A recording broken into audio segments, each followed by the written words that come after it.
Un élément qui me semble important également, c'est d'envisager les différents cycles de vie de la végétation.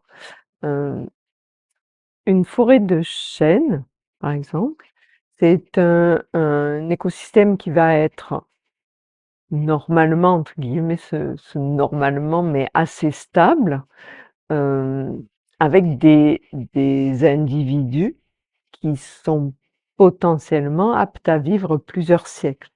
On le sait, hein, les chênes vont vivre 200, 300 ans. Ce qui n'est pas du tout vrai, par exemple, du pin d'Alep.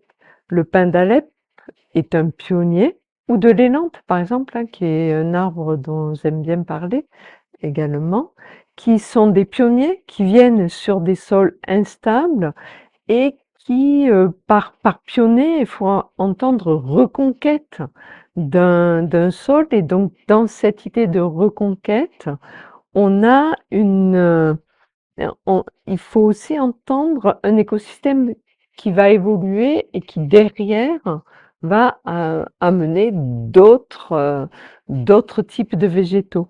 Et donc ces arbres-là, ces populations-là de pins d'Alep ou d'élantes vont vivre comparativement aux chênes, par exemple, juste sur un siècle, pas plus.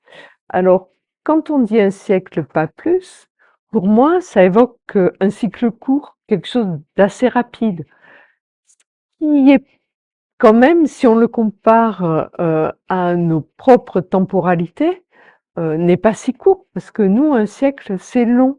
Et c'est toujours ce comparatif de se ramener à ce que le végétal a ces différences d'échelle, hein, mais d'échelle de taille, d'échelle de durée de vie des végétaux par rapport à la nôtre. Et c'est compliqué pour nous.